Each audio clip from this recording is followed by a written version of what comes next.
First big U.S. operation against the ISIS in Syria has started. Washington has begun airstrikes against the ISIS. Pentagon has confirmed that the strikes are being conducted using a mix of fighter, bomber and Tomahawk land attack missiles. It is a U.S.-led combined military operation in Syria. The decision to carry out the strikes were made early today. The airstrikes come a year after President Barack Obama drew a red line over the use of chemical weapons, but backed down after the British Parliament and the US Congress showed little support for attacking the Assad regime. More than 1,91,000 people have died in the 3-year civil war, which has spilled into Iraq, according to the United Nations. Now, this is the big breaking story that we're tracking. The first big U.S. operation against the ISIS in Syria has now started. The Pentagon confirming the airstrikes that are being carried out by fighter, bomber and Tomahawk land attack missiles. It is a U.S.-led combined military operation in Syria. The decision to carry out the strikes were made early this morning. The airstrikes come a year after President Barack Obama drew a red line over the use of chemical weapons, but backed down after the British Parliament and the US Congress showed little support for attacking the Assad regime. Meanwhile, more than 1,91,000 people have died in the 3-year civil war that has spilled into Iraq, according to the United Nations. The big developing story we're getting out of Syria. The US has now launched airstrikes against the Islamic militia.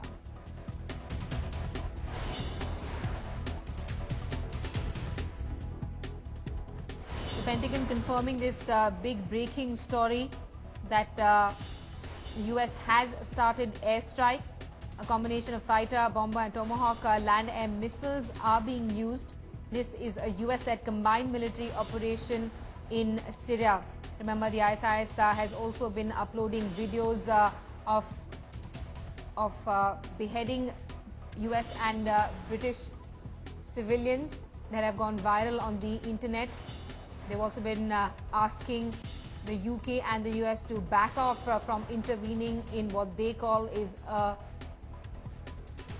local issue. But now we do know that after refraining for quite a few months, US President Barack Obama has finally given a go-ahead to airstrikes in Syria.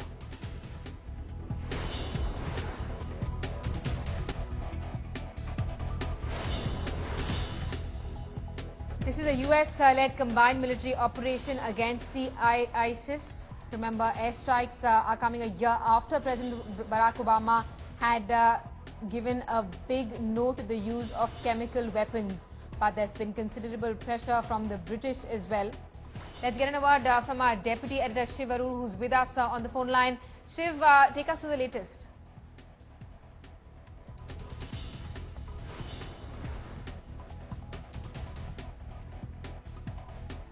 I will try and reconnect with Shiv Arur, who will get us the latest on this story. It's a rapidly developing situation in Syria. The US has launched its first major offensive against the ISIS in the country.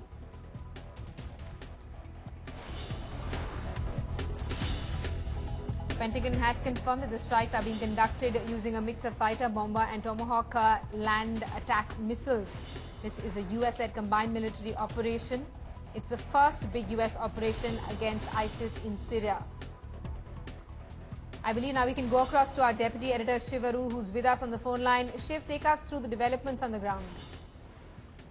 Simi, the airstrikes that the US has ordered in Syria have been simmering for a while now. Remember that the United States had been a little diffident about ordering these particular strikes because its attention has been diverted for a while now on the developments in Iraq. But we do understand that President Obama has made a concerted attempt to actually sort of form a small coalition of forces who can, perform surgical strikes in Syria, given the situation there has gone from bad to worse, actually, even though the world's attention has been diverted somewhat to the situation in Iraq, the ISIS and what's been happening there with the entire situation. The control of the government forces in Iraq has taken a huge turn. and our information is that for the last 7 to 8 weeks, there have been several meetings where the CIA has been advising that the rebel forces, the anti-government forces in Syria, require support to actually make certain gains within the country, as a result of which the U.S. has apparently finally bitten the bullet and decided to conduct these airstrikes. We also know that they're being supported, as with the forces in Iraq, by a carrier fleet that's in the Persian Gulf at this moment. So these airstrikes are being conducted by F-18 Super Hornet aircraft that are operating off aircraft carriers currently operating in the Persian Gulf. And we also know that there will be more airstrikes. What President Obama had said 3 days ago in that speech, when he had declared that there would be more airstrikes, is that this is a campaign that is likely to continue. They're getting intelligence from drones at this point of time, satellite data, and so these airstrikes are likely to continue. Right, Shiv, the U.S. Air Force also has ground support, about 1,600 advisors on the ground. They've also been helping Iraqi and Kurdish security forces stem the growing strength of ISIS.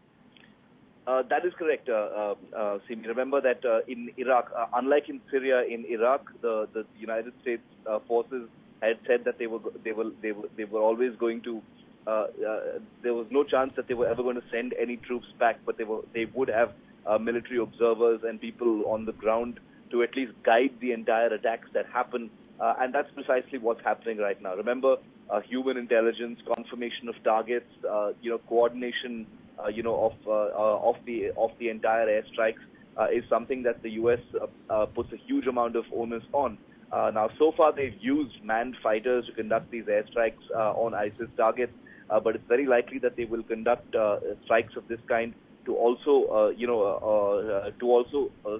send out a message in that area that right. They're not going to stagger the airstrikes in too much of a fashion. They're going to continue bombardment, until something actually happens. But the important development from yesterday is, Simi, that we're also likely to see drones get into the action in this particular area. So far, we've seen manned fighters dropping laser-guided bombs in Iraq and Syria, but we're also likely to see drones enter the entire field of play, and you and I both know what that means. That's a completely separate field of play. It brings in its own geopolitical implications. It brings in its own, collateral damage as well.